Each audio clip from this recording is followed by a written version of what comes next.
we are talking the Home Song Stories. This is a Tony Ayres film. Tony Ayres is an Asian Australian. He's lived in Australia since the age of 8, and pretty much everything you want to know or need to know about Tony Ayres' childhood is seen in this film because it's an autobiographical film about him. He wrote it, he directed it, and it's, in my opinion, far and away his best film. What's interesting about this film in a course on Asian cinemas is the fact that Tony Ayres is an Australian director. He's continued to make Australian films in Australia. So this film, the whole question is, well, whose nation does the film belong? Where does it belong? How do you place it? How do you misplace it? It's very much an Australian movie, as the tagline of the film would read, a true Australian story. But it's also a film that responds and corresponds to this whole idea of Asia, Asianness being outside as much as inside of Asia. And it's important to have a film like this in a course on Asian cinemas, I would say. Now, just before I move on to other matters, this is the promotional poster, which Audrey Yu talks about in some detail in her piece on the Home Song Stories, which is one of the readings for this week. Now, she actually talks about its Asianness of the poster, and I think this is kind of interesting. An article that I'll be referencing later, the Peter Pugsley article, which is worth having a read of, which is in the course syllabus. He kind of talks about, well, what does an Asian film look like? How does it feel? How does it look? And he talks about colour and tone and lighting and performance and the way characters behave. And Audrey Yu, she sort of looks at this poster and she says, okay, well, here you've got Joan Chen, who, for anyone who didn't know, was Josie Packard in Twin Peaks. And here she is in red, in a very Asian dress, looking very kind of oriental. And she's looking away in this kind of shy way. And Audrey Yu sort of claims that this is very much sticking with the tradition of the shy, slight, physically slight Asian woman. And in the background, you've got essentially the star of the film, the kid, who's kind of watching the whole film through it. And just have a think about this poster. What sort of film is it setting up?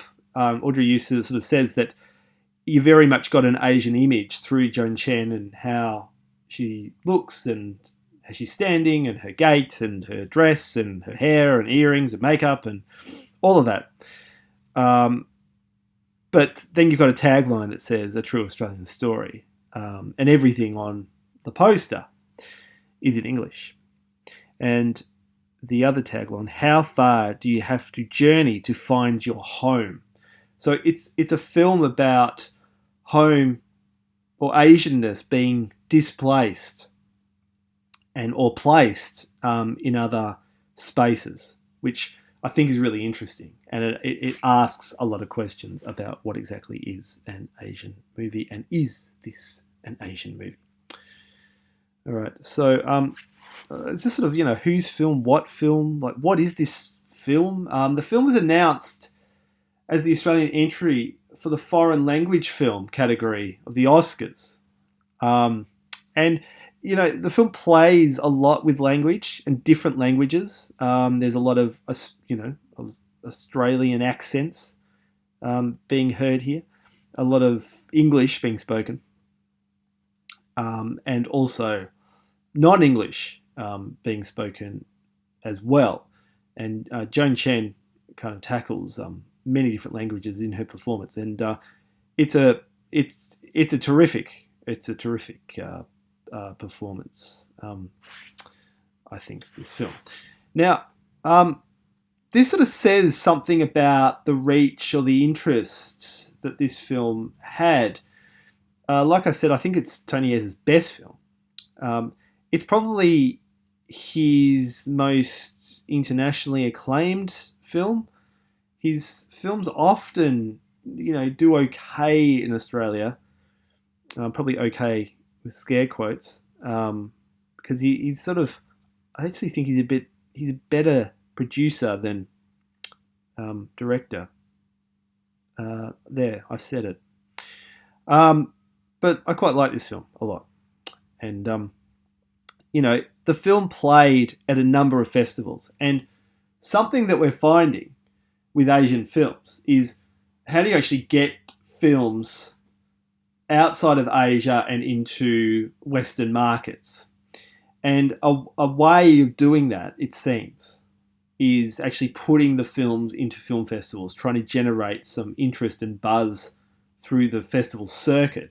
Because the fact is, there isn't much of an exhibition space or place for these films, for Asian films. It's very, very difficult. And this film, The Home Song Stories, it played at film festivals all over the world. And what's interesting here is that, we're talking, Western film festivals.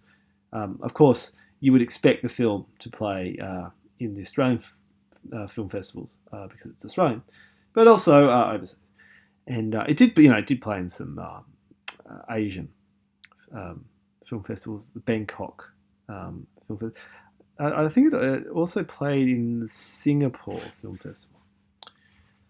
All right, now, so the Australian Film Institute Awards, that was ACTA before ACTA, which is the Australian Film Institute Awards, are now called ACTA. And the film did really well. These are the winners. So Joan Chen won Best Lead Actress. Well, that was a no-brainer because she is absolutely terrific. And, you really need to watch her performance. I'm kind of interested in Tony Ayres and his use of camera. And if you read Stephen Teo's introduction piece to the Asian experience, Teo is talking about faces in Asian movies and the way that directors, like Asian directors, photograph their faces.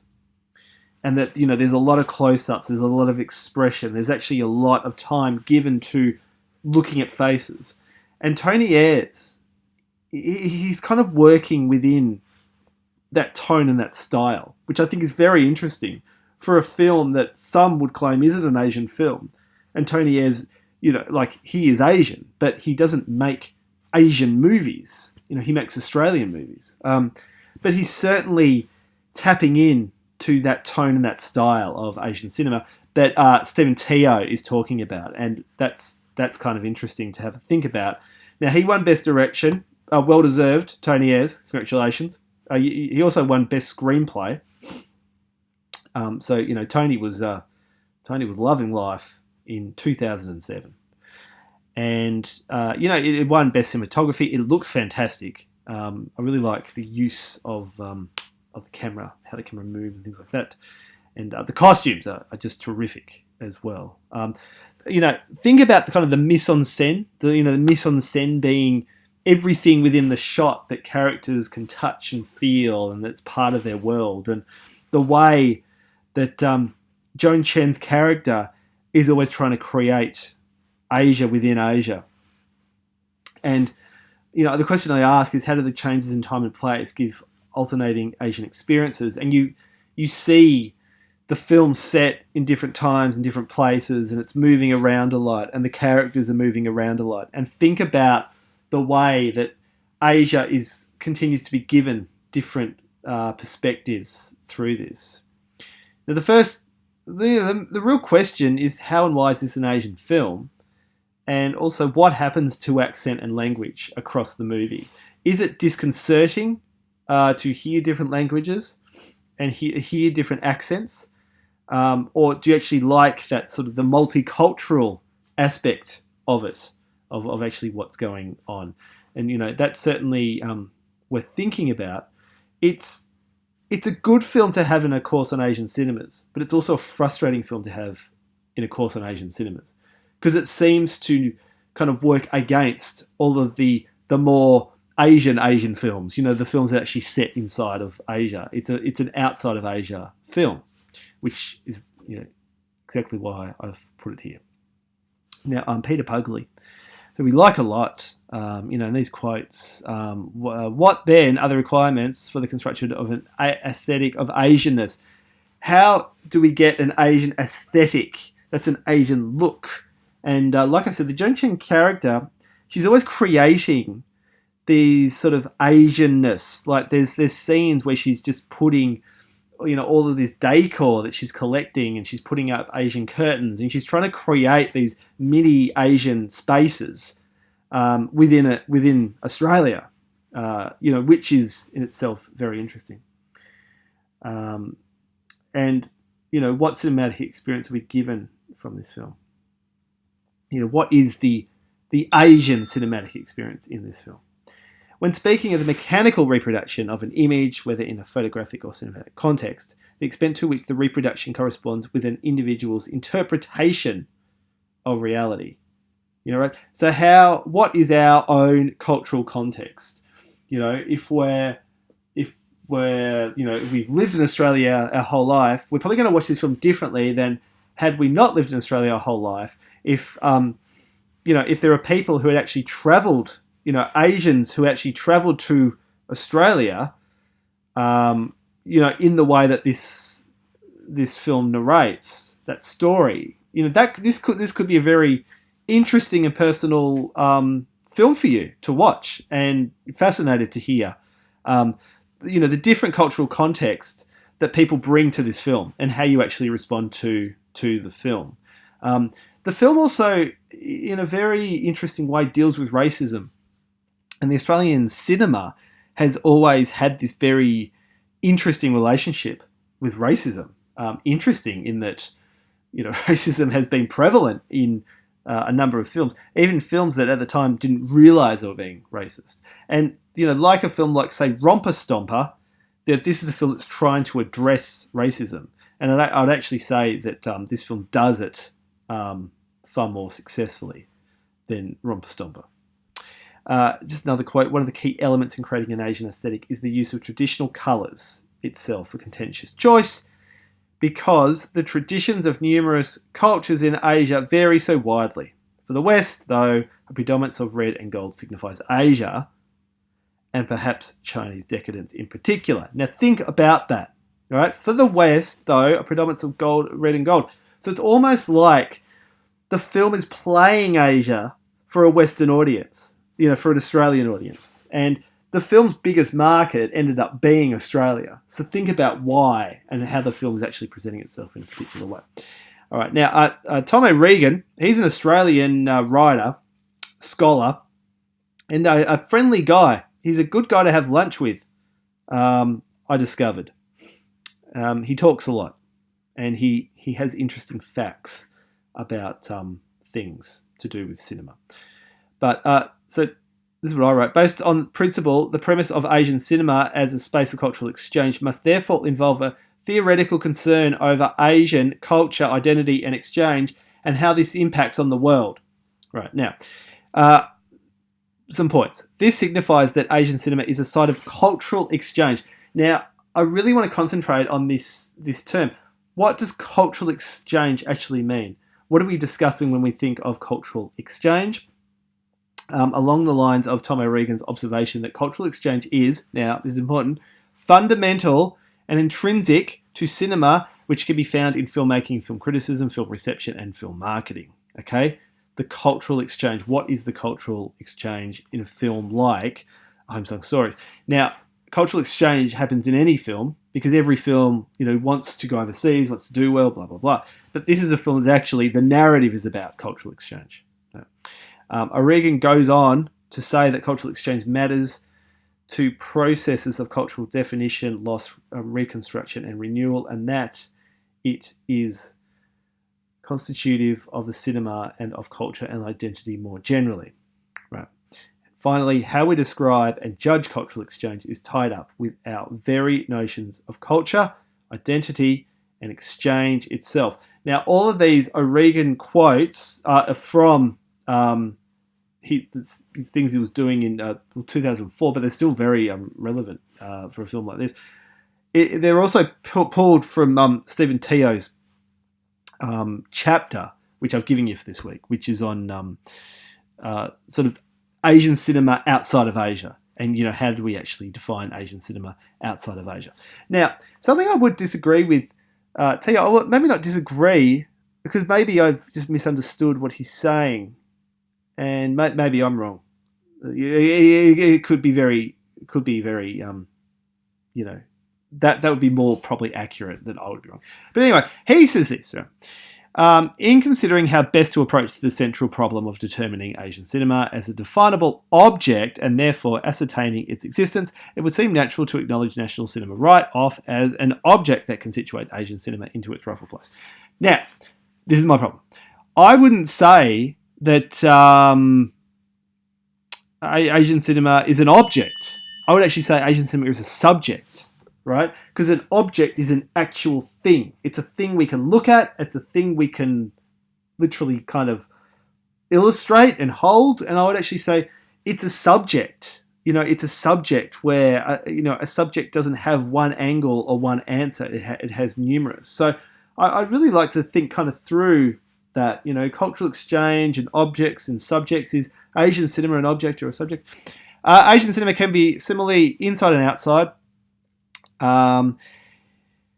Is this not the intrinsically transcendent nature of Asianness? To be Asian is to put in a position of interactivity and connection, to be ready for any contingency of being not just Asian, but interpan and transpan. What does that even mean? Interpan and transpan. Have a think about that, ladies and gentlemen. What's that all about?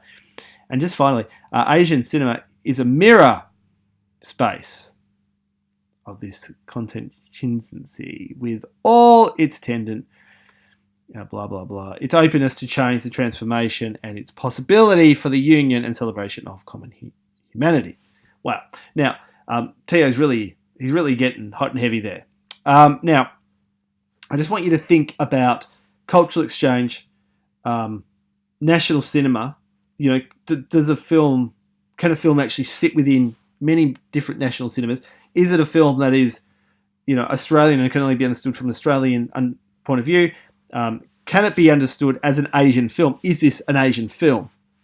Can it be both? What do we actually think about when we're talking about international cinema, national cinema? Where does this film actually belong? Cultural exchange, and why that's so important, and why it's so important to actually understand this film, because this film is all about cultural exchange. Okay, I'll leave it there, and I look forward to seeing you to watch Home Song Stories. Also, The Home Song Stories, the Tony Ayres, his masterwork, and also his autobiography of, his biopic, really, of himself. He's biopicking himself. Okay, I'll see you soon, and look after yourself. Bye for now.